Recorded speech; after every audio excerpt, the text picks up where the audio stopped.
Je vous souhaite la bienvenue pour ce jury de citoyens. Il s'agit de l'affaire de Suzanne Scher qui est décédée le 30 janvier de cette année. Et en son honneur, je propose de nous taire pendant une minute en commémoration de cette femme formidable.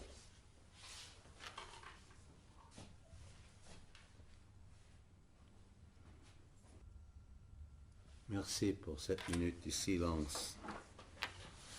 Maintenant, le déroulement. J'ai déjà parlé des règles de comportement, une seule personne qui parle à la fois, et qu'on se focalise sur cette affaire qui nous occupe. L'affaire elle-même, je vais présenter. Puis, ce qui a précédé à cette séance. Il est important pour vous de savoir que c'est une procédure contradictoire, parce que tout accusé a droit à être entendu. Puis, au centre, ce sera l'accusation, mais au fond, ce sera tout de suite la plaidoirie, parce que les accusés ne se sont pas exprimés. Il s'en suivra la délibération présidée par Michel Herzog, et après nous allons voter. L'affaire, ça concerne Jacques Romanens, qui est mort entre-temps. C'était un aîné lourdement handicapé qui a eu des soins à domicile. Et un jour, c'était en 2011, juin 2011, il y avait l'infirmière qui passait à domicile qui a attenté à sa vie. Il était nourri par une sonde gastrique parce qu'il avait la maladie provoquait des fausses routes. Et quand cette infirmière est venue un matin et a vu que la poche de l'alimentation liquide n'était pas vidée, elle l'a versé dans un verre, l'a pris et l'a forcé de boire. Et ça a poussé le liquide dans les poumons, les reflux par les nez.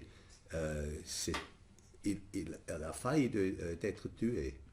Et si on lit l'acte d'accusation, la plainte qu'il a déposée, c'est horrible ce qui s'est passé.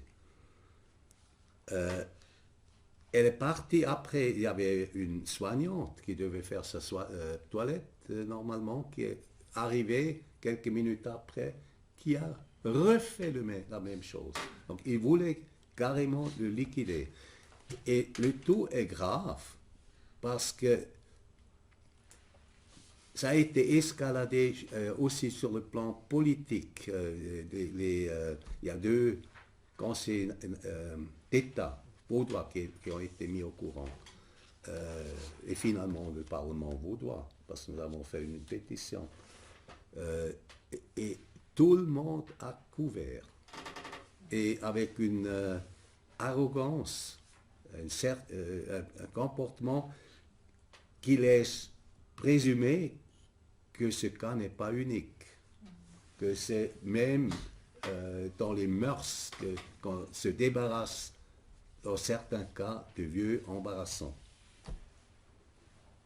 Voilà, ça c'est l'affaire.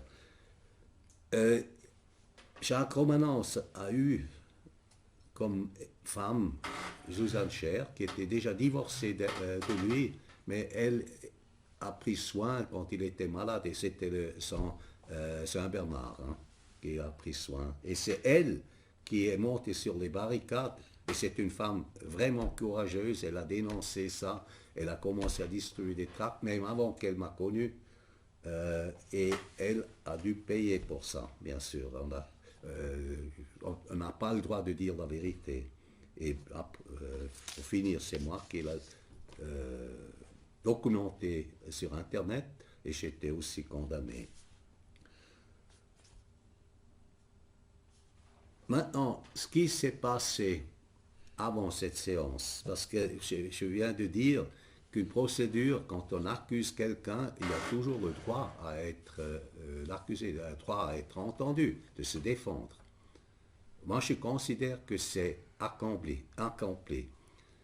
le 4 mars, j'ai envoyé à 7 accusés par lettre recommandée un catalogue de questions, de questionnaires, pour chacun, contenant des allégations, questions. Et ils étaient avertis que s'ils ne prenaient pas position jusqu'à fin mars, que les allégations contenues dans ces questionnaires seront réputées non contestées, donc admis. Et ils étaient aussi convoqués de venir se défendre ici. Et non, aucun n'a répondu, aucun s'est montré. Donc, selon mon appréciation, le critère du contradictoire est rempli.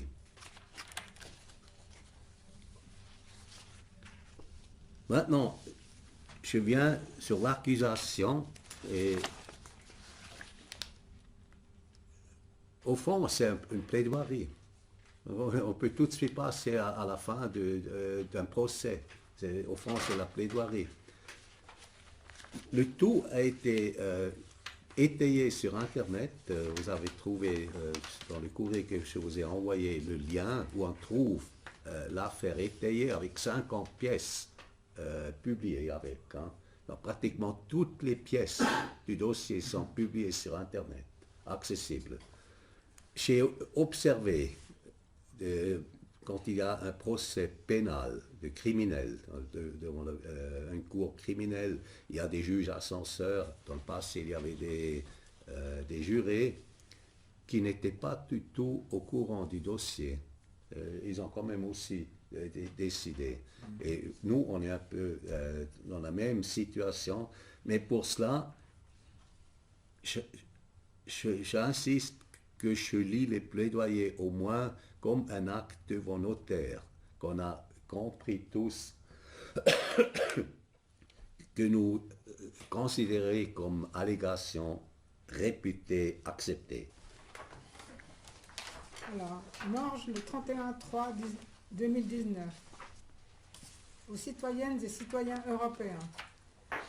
Acte d'accusation concernant 7 magistrats vaudois jugés par le jury de citoyens a constitué ad hoc le 13/4/2019 à Lausanne, tentative d'assassinat aux dépens de Jacques Romanens, couverte par la mafia politico-judiciaire vaudoise. Le lien du site internet. Citoyennes, citoyens, les faits admis. La mafia politico-judiciaire vaudoise a bel et bien couvert une tentative d'assassinat aux dépens de l'aîné handicapé Jacques Romanens. Né le 10 septembre 1934 et décédé le 1er novembre 2015. Feu Suzanne Cher, son ex-femme, a eu le courage et le mérite de dénoncer cette corruption. La justicerie vaudoise a recouru à l'inversion accusatoire pour réprimer le droit à la liberté d'expression et le doyen des juges pénaux vaudois, Pierre Brutin, l'a brutalement condamné le 26 mars 2018 à 60 jours d'amende pour avoir dit la vérité. Principaux responsables: Pascal Giéron, procureur, Bernard Abrecht,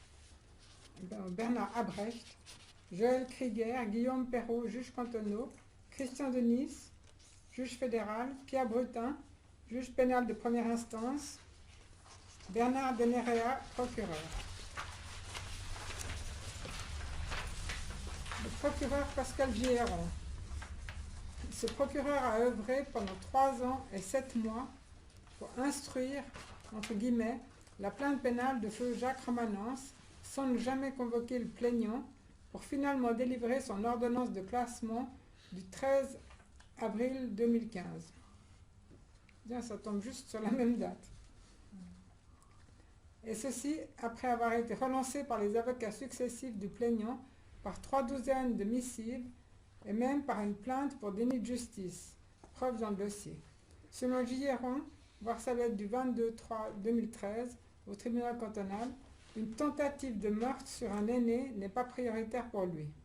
Dès le début, Giéron avait l'intention de couvrir ce crime. Comme tous les procureurs, Giron place de petits délinquants en détention préventive pour les besoins de l'enquête, mais il ne l'a pas fait avec l'infirmière Augustine Anker, pourtant accusée de tentative d'assassinat. Cela permet de conclure qu'il a été, dès le début de son travail, complice de ce crime. Pour provoquer des changements de version, contradictions, les procureurs ont l'habitude de répéter des interrogatoires, d'organiser des confrontations, etc. En l'espèce, Giron n'a auditionné Anker qu'une seule fois, a omis de la confronter au plaignant et d'interroger sa complice séparément, ce qui aurait permis de récolter les contradictions. Cela montre que le procureur Giron ne voulait pas risquer de perdre la maîtrise de ce complot. Bernard Abrecht, Joël Krieger, Guillaume Perrault, juge cantonaux vaudois. Dans la base de données du sous-signé Abrecht Bernard, là il y a un site internet à regarder, il est responsable de 5 références négatives. Krieger Joël de 9 références négatives et Perrault Guillaume de 7 références négatives. Ils sont devenus juges cantonaux pour les remercier après avoir apporté la preuve d'être de fiables complices de la mafia politico-judiciaire vaudoise. Le trio Abrecht, Krieger et Perrault a rendu l'arrêt du 6 juillet 2015 confirmant l'ordonnance de classement du procureur Pascal Giron du 13 avril 2015, bien qu'il ait été établi par les constats des médecins du CHUV du 27 juin 2011 et par l'attestation du 11 décembre 2013 du médecin traitant, le docteur G. Blanc, que la pneumonie du plaignant Jacques Romanence a été causée par les broncho-aspirations subies le 17 juin 2011. Fait expliquer dans le recours du 6 mai 2015, prouvant médicalement la tentative d'assassinat. Par leur décision, Abrecht, Krieger et Perrault se sont rendus complices de ce crime. Un procureur doit respecter le principe in dubio pro durore. Dans le doute, adapter la voie la plus dure. Hélas, le procureur Pascal Giron a violé cet impératif de manière crasse avec la complicité d'Abrecht, Krieger et Perrault, ce qui a permis de classer la plainte pénale de M. Romanence. Christian Denis, juge fédéral. Denis, juge cantonal vaudois, parti des Verts, a réussi à devenir juge fédéral car il a prouvé sa complicité infaillible en faveur de la mafia politico-judiciaire vaudoise. En fait, il est fiché par 14 références négatives dans ma base de données et par seulement 2 références positives. On va voir le site internet. Par le passé, Denis a notamment couvert les crimes du franc-maçon Claude Budry et le cas de corruption aux dépens de Béchir Sebeil, ainsi que de Michel Herzog, en étroite collaboration avec son ancien collègue du tribunal cantonal vaudois, Philippe Koldou, probablement le juge le plus corrompu de Suisse. Par ATF 6B-856-2015 du 16 septembre 2016, Denis a déclaré le recours de feu Jacques Romanence du 4 septembre 2015 irrecevable pour couvrir, en tant que complice expérimenté, ses frères vaudois. Il a avancé le prétexte que les soignantes coupables de tentative d'assassinat, Augustine Anker et Aurore Barbe, n'avaient pas qualité d'agent public et qu'en conséquence, le plaignant n'avait pas le droit de demander un dédommagement de la part de l'État. Denis a tout simplement fait abstraction du fait qu'une tentative d'assassinat est un crime à poursuivre d'office et du fait que le procureur Pascal Giron, de mèche avec les juges cantonaux Abrecht, Krieger et Perrault, ont été complices de ce crime.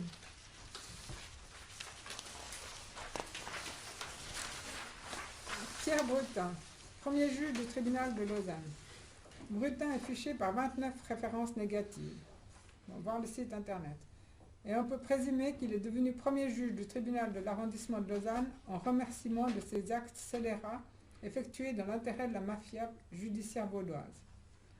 Au début de sa carrière, Brutin a notamment condamné Alain Boll, le 19 février 1993, sans preuve et sans aveu, à 11 ans de prison pour prétendu crime manqué d'assassinat. Il n'y a eu aucune victime, même pas de blessés. Cette prouesse a boosté la carrière de Brutin. Brutin a étouffé d'office l'attentat à la vie de l'aîné handicapé Jacques Romanens. L'ex-épouse de cette victime, Suzanne Scher, ne s'est pas laissée intimider. Elle a dénoncé ce crime épouvantable et a payé cher pour son courage civique. Le 26 mars 2018, le doyen de la justice pénale vaudoise, le juge Pierre Brutin, l'a condamné à 60 jours d'amende pour prétendue calomnie. Il y a aussi un lien pour le site internet. Il a criminalisé cette femme octogénaire au casier judiciaire ayant eu le courage et le mérite de dénoncer un crime odieux couvert par la mafia politico-judiciaire vaudoise. Cette organisation doit impérativement blanchir des coupables en faussant les faits, quitte à le faire sur le dos d'une aînée honorable. Bernard de Nerea. Le procureur de Nerea a condamné le sous-signé par son ordonnance du 4 décembre 2018, car il a également dénoncé le crime resté impuni aux dépens de feu Jacques Romanens. En fait, l'odeur de ce torchon, Bernard de Nerea sait parfaitement que le sous-signé dit la vérité et qu'il a dénoncé par civisme des assassins en puissance. Mais de Nerea appartient à l'organisation interconnectée de la magistrature vaudoise. Preuve, son refus de signer la requête de transparence quant à son appartenance aux sociétés secrètes. Il y a conflit d'intérêts évident. En application de la jurisprudence de la Cour européenne des droits de l'homme, deuxième section, affaire NF contre l'Italie, requête numéro 371-19/97, arrêt du 2 août 2001, devenu définitif le 12-12-2001, de Nerea, voulant s'occuper de cette affaire, aurait dû certifier sur l'honneur et par écrit qu'il n'est pas ou n'a jamais été membre d'une organisation maçonnique ou de clubs de service tels que Rotary, Lions, Kiwanis Club, etc. De Nerea craint que son appartenance aux sectes secrètes soit dévoilée. Ce que le sous-signé a publié concernant feu Jacques Romanens n'est que la vérité. L'analyse à l'appui de cette vérité a été versée en copie papier dans le dossier et se trouve pour le surplus sur Internet. Et voilà, il y a un lien Internet. On peut en tout temps apporter la preuve de la vérité. Le sous-signé jouit en conséquence de l'impunité selon l'article 173 alinéa 2 du Code pénal suisse. Considérant les magistrats accusés ont commis des crimes abominables aux dépens de Jacques Romanens et de son ex-femme Suzanne Scher. Les principaux responsables n'ont pas répondu dans le délai imposé, 31 mars 2019, aux questions, allégations qui leur ont été soumises par lettre recommandée du 4 mars 2019. Les dites allégations n'ont pas été contestées, en conséquence, elles sont réputées admises. Le 12 février 2019, le Parlement cantonal vaudois a classé la pétition du 7 avril 2018, signée par 10 personnes en faveur de feu Suzanne Scher. Cela signifie que les députés vaudois rechignent manifestement à mettre un terme à ce complot dont Jacques Romanens et son ex-femme Suzanne Scher ont été victimes. Les médias font partie du complot. Ils ont été abondamment informés de ce scandale et l'ont passé sous silence. Le mot corrompu est synonyme de transgression des frontières du droit et de la morale. Voir le site de Wikipédia, /wiki/corruption. Ceci dit, nous invoquons le droit à la liberté d'expression garanti par la Déclaration universelle des droits de l'homme, par la Convention européenne des droits de l'homme et par la Constitution fédérale suisse pour nous déterminer à la place des politiciens qui font partie du problème. Nous considérons que c'est notre devoir civique de nous exprimer par démocratie participative et de dire si les 7 magistrats vaudois suivants se sont rendus, oui ou non, coupables de corruption. Merci. Oui, moi je pense que dans une affaire comme celle-là, s'il y avait eu enquête, s'il y avait eu une enquête, on aurait pu se rendre compte que les infirmières n'étaient pas seules à décider de ça et qu'il y avait en fait une volonté en fait, de diminuer le nombre de personnes à charge de l'État. Donc ça veut dire qu'en fait, je pense que le fait que ça soit couvert, ça n'est pas forcément pour défendre uniquement les deux infirmières, mais bien pour défendre le système. Je pense que c'est là-dessus qu'on doit insister. Parce qu'on doit insister sur le fait que ces infirmières sont dans un système qui faisait que peut-être qu'on leur a demandé de raccourcir les jours d'un certain nombre de personnes dont ils s'occupent. Il y a une véritable instruction. Voilà. Et c'est pour ça que l'enquête était nécessaire, c'est pour ça que l'enquête certainement n'a pas été acceptée, parce qu'il y aurait eu un certain nombre de nouveautés dans le dossier qui auraient été graves. Mais qui auraient permis de remonter. Gérard, je te remercie pour être venu sur ce point, et je crois que c'est nécessaire que j'ajoute ce qui s'est passé encore. Quand Jacques Romanon s'est plaint, c'est arrivé sur la table de la directrice de ces soins organisés. Et qu'est-ce qu'elle a fait? Elle a fait une enquête. Et cette enquête consistait à interroger Madame Anker, donc l'assassin en puissance, qui a bien sûr dit que tout est en ordre, que Jacques Romanon avait même pris du plaisir à boire ce liquide nauséabond, etc. Et là-dessus, elle a classé. Elle n'a même pas été demandé la victime, comme lui, comme lui, il a vécu. Rien. Ça, c'est passé plus haut au secrétariat de M. Maillard, ministre de la Santé publique à l'époque, du canton de Vaud. Ah non, encore avant, sur le chemin, c'était encore le médecin cantonal qui a avalé. Et après, c'est passé chez M. Maillard, dans le bureau, c'est pas lui-même qui a signé, mais une préposée très haut. Le médecin cantonal, lequel? Le médecin cantonal, lequel? Oui, Karim Boubaker. Oui, qui habite à Saint-Sulpice. Je ne sais pas où il habite. Oui, sa femme aussi, elle est dans le judiciaire. Et après, pour encore arrondir la chose, pour le procureur, pour rejeter la plainte, il a fait appel à une expertise d'un légiste. L'avocat du plaignant avait demandé une expertise par des médecins du CHUV, des spécialistes de cette maladie, des poumons, etc.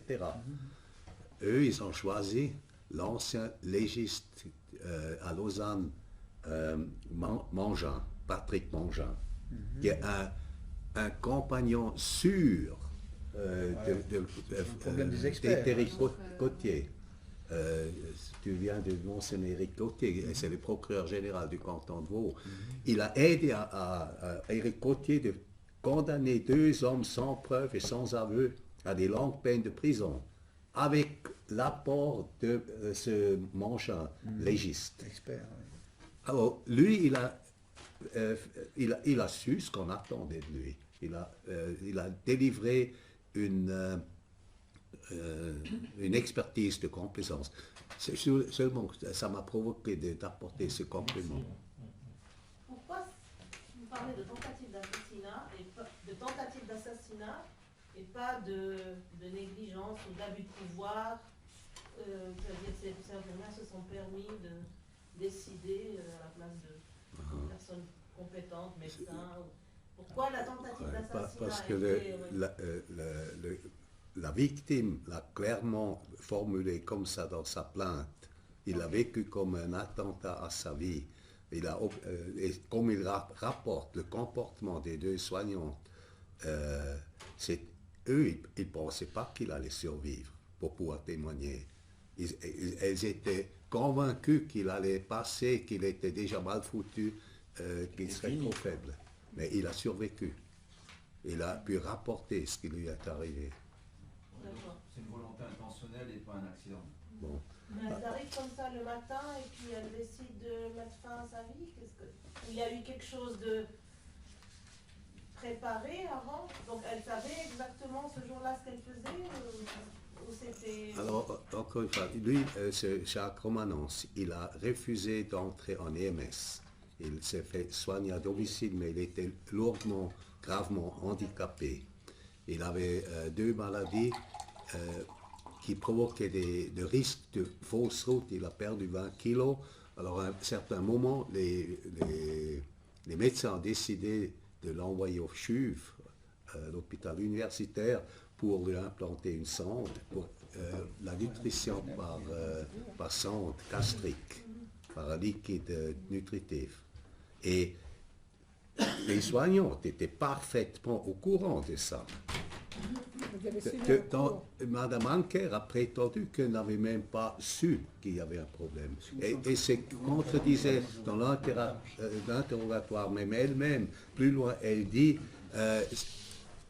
au sein de notre collectif, nous avons souvent discuté de ces problèmes de fausse route de M.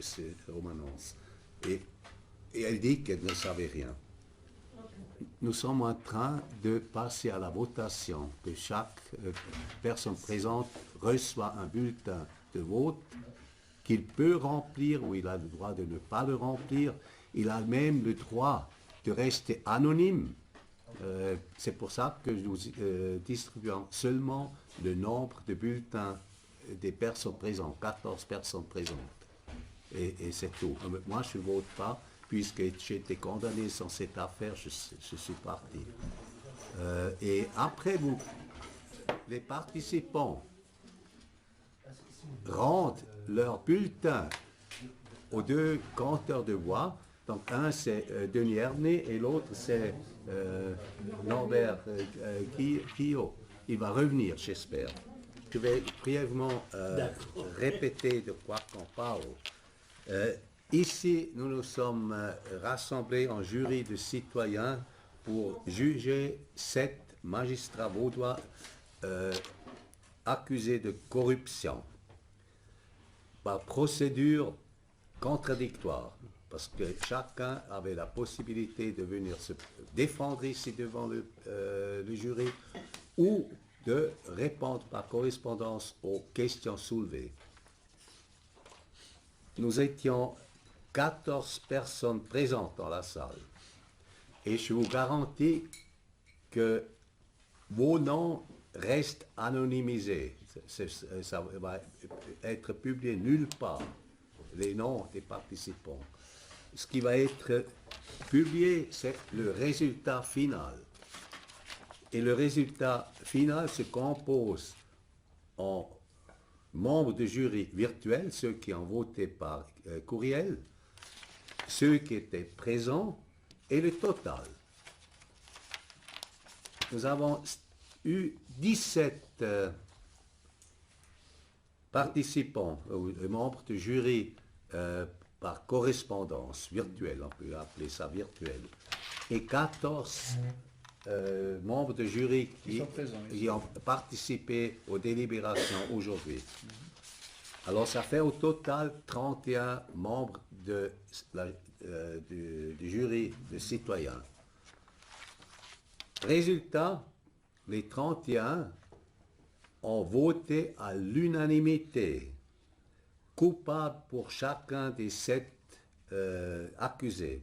Pascal Giron, procureur, Bernard Abrert, juge cantonal, Krieger, juge cantonal, Perrault, juge cantonal, Denis, juge fédéral, Brutin, juge de première instance, et Denerea, procureur. Donc, approuvé à l'unanimité coupable, tous les 7. Je vous remercie pour la participation. Bon. Moi, j'ai posé, je suis observateur, j'aimerais juste compléter ce point en disant, le plus grave là-dedans, c'est la loi du silence. Parce que Gérard, il a expliqué qu'ils envoyaient des questions où ils devaient répondre dans des délai et ils ne répondent pas. Et finalement, la loi du silence, quand vous posez la question, est-ce qu'on est sûr, pas sûr, mais du moment qu'il y a une démarche où on pose des questions et qu'en face, on fait la loi du silence, c'est de la mafia. La loi du silence, c'est intolérable dans notre démocratie. Et c'est ça pour moi le point le plus grave dans ce dossier, c'est qu'au moment où il y a eu des questions posées, les autres simplement, ils ne répondent pas, et en ne répondant pas, ben, ils laissent mourir les gens, et ça se termine comme ça. C'est normal qu'ils gardent le silence. C'est normal qu'ils gardent le silence. Ils ne veulent pas donner des preuves.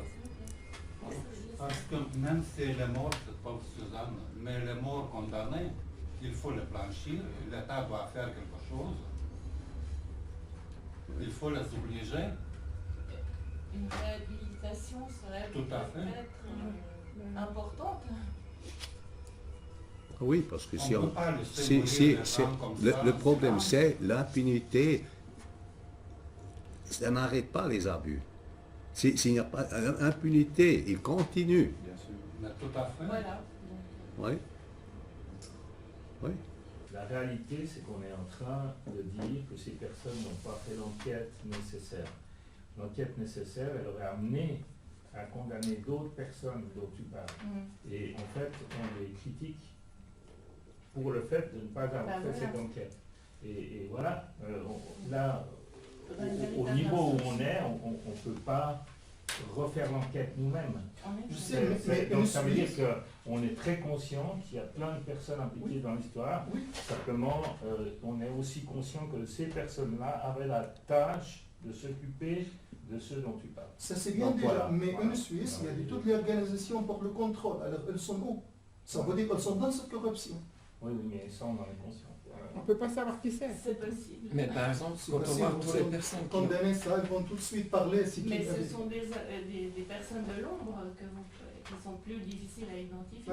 Madame, moi je connais si on vaut un pot. C'est tout. Si on vaut un pot. Quoi?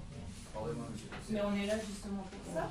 C'est absolument juste ce que vous dites, mais l'engagement là, il est de ne pas se disperser, c'est orienté pour l'instant. Là, c'est des donneurs d'ordre, des responsables. Alors, ils sont à la tête, ces responsables, on sait qu'il y a des subalternes, comme madame a dit, il y a des isolants, et puis là, il faut se concentrer, nous sommes peu, le projet, il est déjà immense, c'est idéal de commencer et de prendre la tête. Après, on sait qu'il y a des soldats dessous. Tu ne vas jamais arriver à la tête. D'abord, tu attaques Oui, mais on peut pas... d'abord, tu attaques le balai, après la tête. Non, non. Monsieur, je pense qu'il y a des juges et des procureurs qui ont pris des décisions.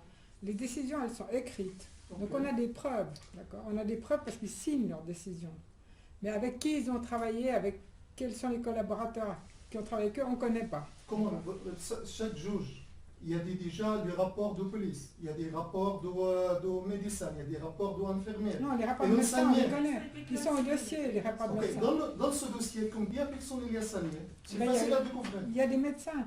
Mais les médecins, ils ont dit, M. Romanence a été très gravement atteint dans sa santé. Le problème, c'est que les rapports des médecins ont été étouffés. Le juge et le procureur, ils n'ont pas... ils n'ont pas tenu compte de l'expertise des médecins. Le même principe, qu'est-ce que vous dites que le juge, le prof qui est signé, tous les rapports ils ont signé, il y a des noms. C'est facile à trouver tous ces noms, mais réconvoqués. Mais juste une question. Okay. Pour quelle raison ce monsieur était cible et de quoi et de qui? Pardon? Quel était le but de assassiner ce monsieur? Il dérangeait quoi et qui? Non, je ne pense pas que c'est lui en particulier. Je pense qu'on trouve qu'il y a beaucoup de gens âgés, etc. etc. On sait que dans les EMS, il y a beaucoup de personnes âgées qui se font maltraiter. Il y a encore quelques semaines, j'ai vu qu'un monsieur, il avait douché froid une dame qui avait 90 ans, etc. Et puis heureusement, ça s'est vu comme par hasard. Et ce qui coûtait cher.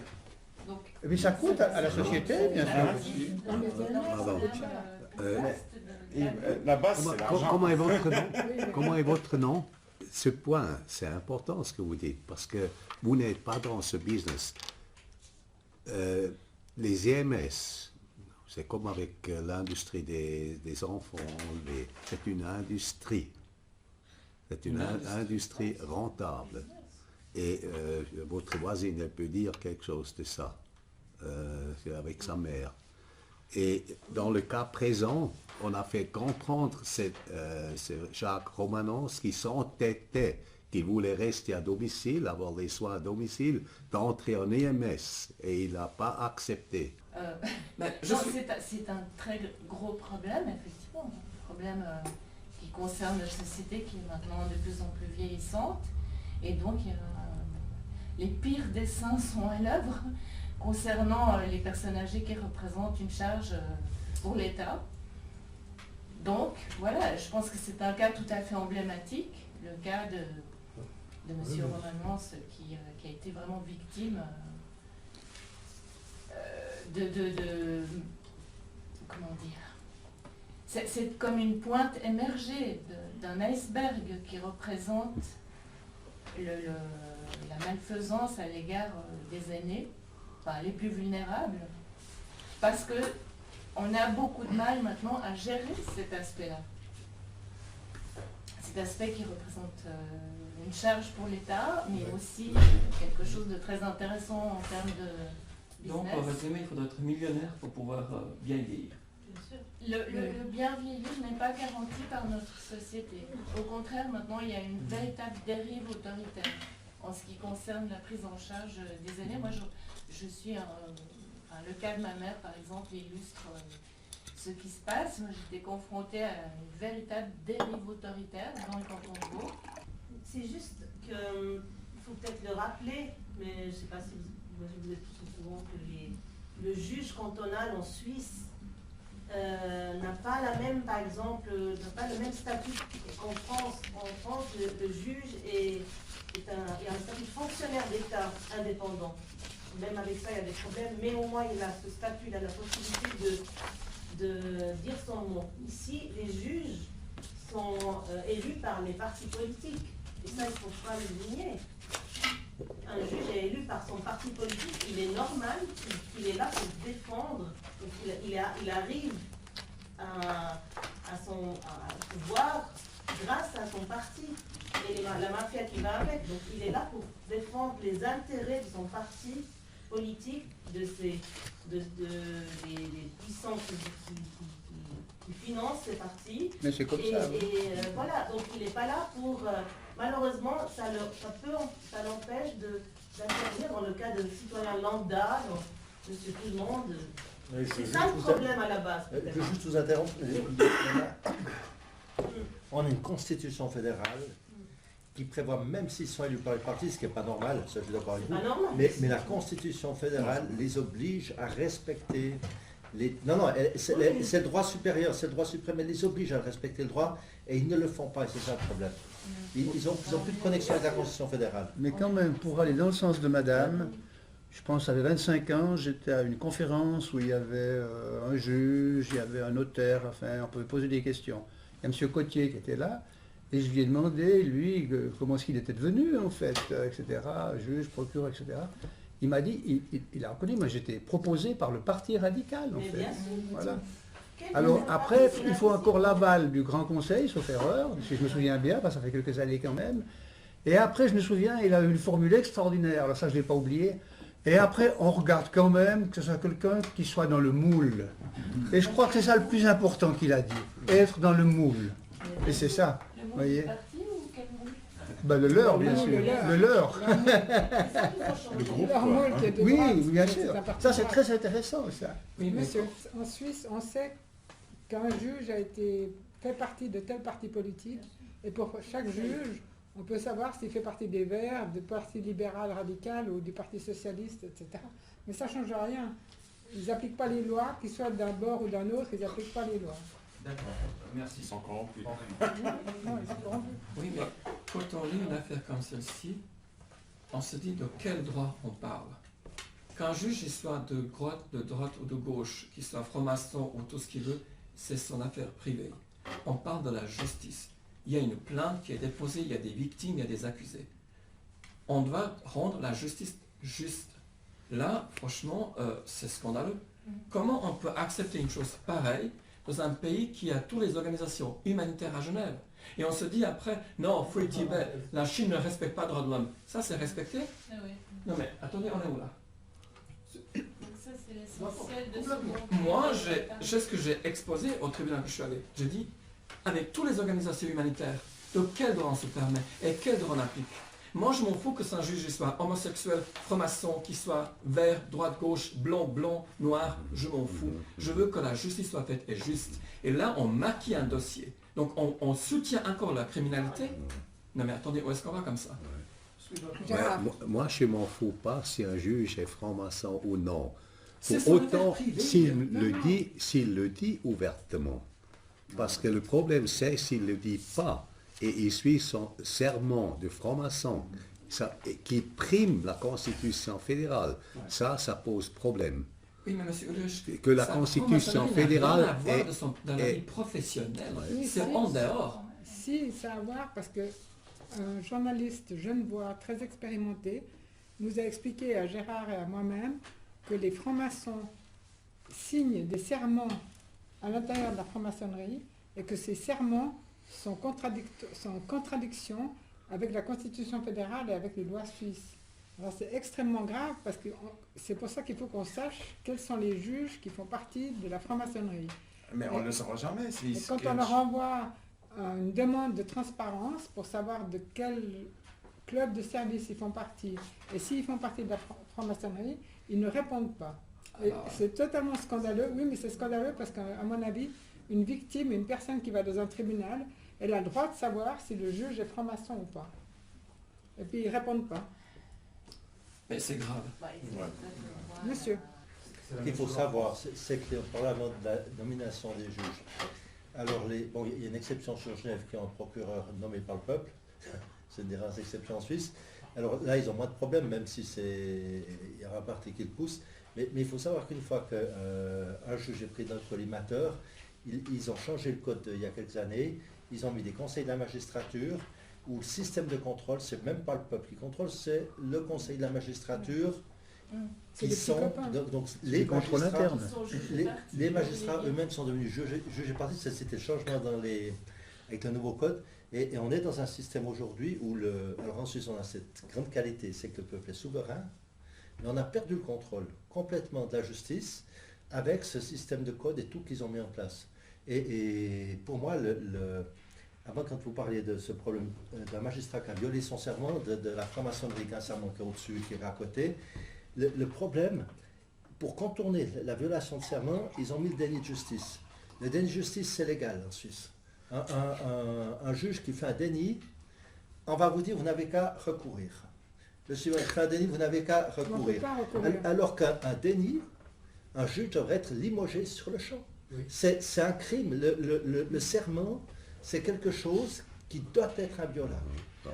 Et du moment qu'on accepte qu'on peut le violer, qu'on a même mis toutes les procédures de déni de justice, on dit vous recourez, c'est tout vous qui allez payer les recours, le système ne peut plus fonctionner.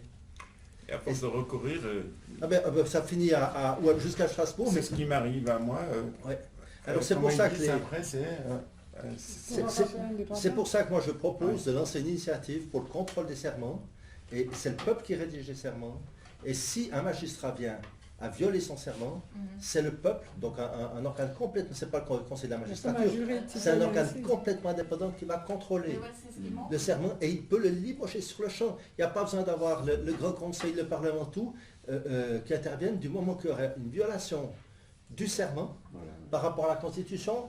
Oui. Le peuple le limoge sur le champ. Cet organe indépendant manque encore. Ah oui, mais il faut les mettre en place. Et puis moi je dis ça existe en Australie, je crois. Il y a des pays plus avancés que la Suisse, oui. C'est quand je ne sais pas, Suzanne Scher, elle devait aller à son procès en appel à mi-janvier. Mais le jour où 2019, le jour où elle était convoquée pour ce procès en appel, elle a été transférée à l'hôpital de Lavaux en soins palliatifs parce que le juge avait compris qu'il ne pouvait plus rien faire pour elle. Et c'était son vœu, c'était de pouvoir participer à cette audience d'appel. Et on est allé avec Gérard et puis 2 ou 3 autres personnes à cette audience d'appel au tribunal cantonal à mi-janvier. Ce qui était incroyable, c'est qu'elle avait une avocate d'office qui a donné un mandat à son employé de s'occuper du dossier de Suzanne Scher. Et l'avocate d'office, 10 minutes avant l'audience au tribunal cantonal, donc c'est vraiment grave, c'est vraiment une instance importante, et en plus pour une tentative d'assassinat, Elle n'avait jamais rencontré Suzanne Scher. Elle est venue vers nous et elle me regarde moi en pensant que j'étais Suzanne Scher. Elle me dit, est-ce que vous savez où est ma cliente? Alors là, je lui ai passé une monstre bordée en lui disant que c'était inadmissible, 10 minutes avant le procès d'appel, de ne pas savoir qui était sa cliente. Elle ne l'a jamais rencontrée. Et après, il y a eu l'audience. Gérard avait reçu une procuration de Suzanne Scher. Je lui ai donné une procuration pour la défendre à l'audience. Mais la juge a expliqué à l'audience que soit Suzanne devait venir sur place pour se défendre elle-même, soit il pouvait donner un mandat à un avocat. Mais Gérard n'avait pas le droit d'intervenir et d'avoir une procuration. Et après, je ne sais pas du tout s'il y a une décision concernant ce procès en appel. Je ne sais pas. Je ne connais pas la suite, ça c'était mi-janvier. Mais je peux vous dire que j'ai passé une sacrée bordée à l'avocate en lui disant que c'était scandaleux 10 minutes avant de ne pas savoir où était sa cliente. Oui, mais ça veut dire que les avocats, ça vaut rien? Non. Ça veut dire que les avocats, c'est des prostituées de l'État? Exactement. C'est ça. Et ils ont double salaire. Les clients payent. Mais à travers mon affaire, je dis, les médecins, c'est des prostituées des assurances et les avocats, c'est des prostituées de l'État et du pays. Et nous, on est ici comme des chiens et tu roules assis. Alors moi, je suis pas... Moi, ce que je voulais juste ajouter, mais en fait, on en a parlé dans la discussion, mais pour moi, on a accusé un certain nombre de personnes qui étaient les décideurs. Dans cette affaire, il y a en plus toute une autre série de personnes qui étaient intervenants. C'est presque dommage de ne pas avoir pu accuser tout le monde qui est intervenu dans cette histoire. Ça fait rien. Je veux dire, c'est vrai que c'est les décideurs pour lesquels on a fait ce jury, et tant mieux. Après, sachons que dans toutes ces affaires, il y a un certain nombre d'intervenants et au bout du compte, les 2 infirmières incriminées, pour moi, sont en partie aussi, disons, victimes du système dans son ensemble. C'est-à-dire que pour moi, je suis très fortement contre les personnes qui ont jugé de cette manière, mais je ne peux pas être à ce point-là contre les infirmières parce que je pense qu'elles sont sous des pressions, souvent des pressions aussi de nombre de personnes à gérer. Et je pense que c'est tout le système autour d'elles qui a fait qu'elles ont été jusqu'à faire ces actes absolument inhumains. Oui. Un grand merci.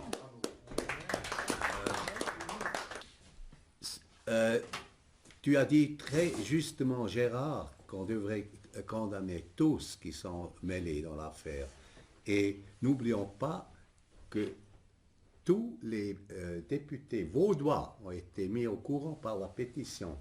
Et les députés vaudois ont balayé, ils ont classé la pétition. Donc, les vrais coupables, ce n'est même pas les magistrats, c'est ceux qui posent problème, ce sont les politiciens. Bon, merci. Bon, moi, je vais ajouter ça. C'est ça, en fait, le résumé de ça. Stop corruption judiciaire, oppose de pouvoir, manipulation, corruption, loi du caoutchouc, mafia officielle, justice nulle part, police partout. Alors, je suis d'accord avec Gérard pour ce qu'il a dit, qu'il va condamner tous ces gens, c'est une corruption, s'il a commencé par ça, ils vont balancer les autres. Alors, c'est mieux comme ça, pour balancer les autres un par un, pour finir cette corruption. Merci. Bonjour à tous, mon nom est Monsieur Ouatteli Youssef, moi je suis français, j'ai 2 nationalités parce que je suis aussi marocain, mais je suis né en France. Je voulais juste, j'ai été informé par Gérard Ruric qui a pris toutes les informations sur ce cas-là de Suzanne Scher. Et en fait, l'affaire Romanens, elle n'est pas isolée, c'est-à-dire qu'en Suisse, ce qui se passe chez vous en Suisse, j'ai des dizaines et des dizaines de témoignages en France où c'est la même chose. Parce qu'en France, c'est entre 15 et 16 millions de retraités qu'on met dans les maisons de retraite. Et l'intérêt, il est où? Justement, beaucoup se posaient la question, c'est que derrière, il y a tout un marché. On fait marcher les maisons de retraite. Et quand quelqu'un rentre dans une maison de retraite, on voit son patrimoine. Quelle maison il a, quelle voiture il a. Alors s'il meurt dans la maison de retraite, on sait ce qu'il y a à récupérer. Et les maires, ils savent comment récupérer les... Voilà. Donc c'est ce que je suis en train de dire, mon cher ami, absolument. C'est-à-dire le problème qui se passe chez vous en Suisse, c'est le même problème en France. Je suppose que c'est pareil ailleurs. Voilà, c'était juste pour répondre à votre question. C'est que derrière, il y a tout un marché que ça intéresse. Merci beaucoup Gérard, merci à vous les Suisses et bon courage à vous. Merci.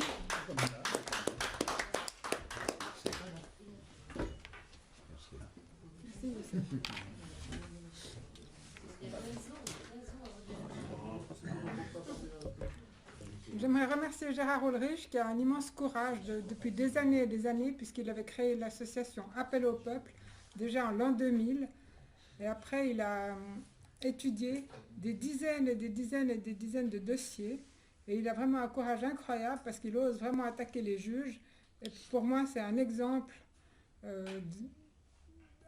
à suivre. J'espère que l'exemple de l'organisation aujourd'hui de ce jury de citoyens va faire des petits et que des jurys de citoyens seront organisés dans d'autres cantons ou en France ou dans d'autres pays sur la base de cet exemple. Quant à Gérard, on a eu la chance de rencontrer Suzanne Scher qui défendait son mari et cette femme était absolument extraordinaire et en mars 2018, donc l'année passée, nous sommes allés, j'ai été chercher Gérard qui sortait du CHUV avec des tas de tuyaux ici le long du cou. J'ai été le chercher en voiture au CHUV pour l'amener au tribunal pour aller écouter l'audience de Suzanne Scher. Et après, j'ai une photo où on voit Suzanne Scher, son avocate, et Gérard qui a les tuyaux là, à la sortie du tribunal.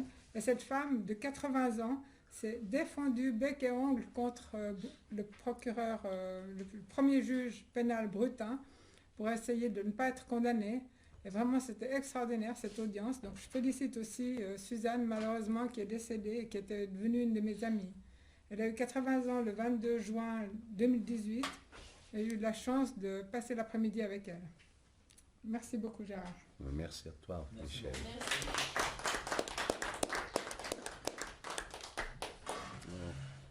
La journée est close.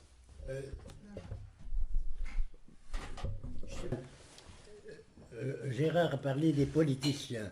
Alors, on doit passer au-dessus des politiciens et au-dessus des responsables de l'affaire Romanence.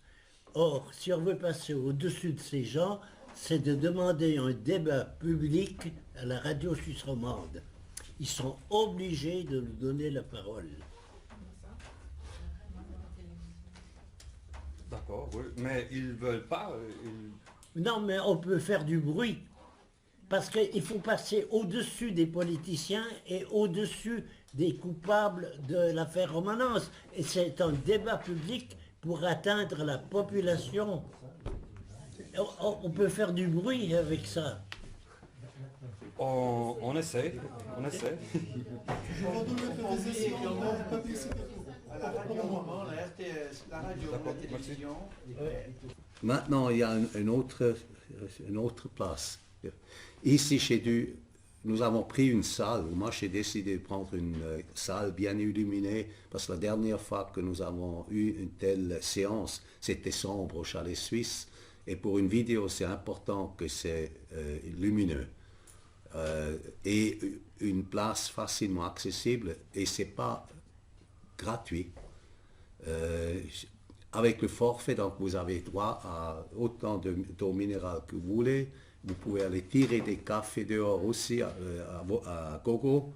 C'est tout inclus dans le forfait de la location, qui est de 424 francs, que j'ai assumé. Alors, je serais heureux s'il y aurait au moins une participation.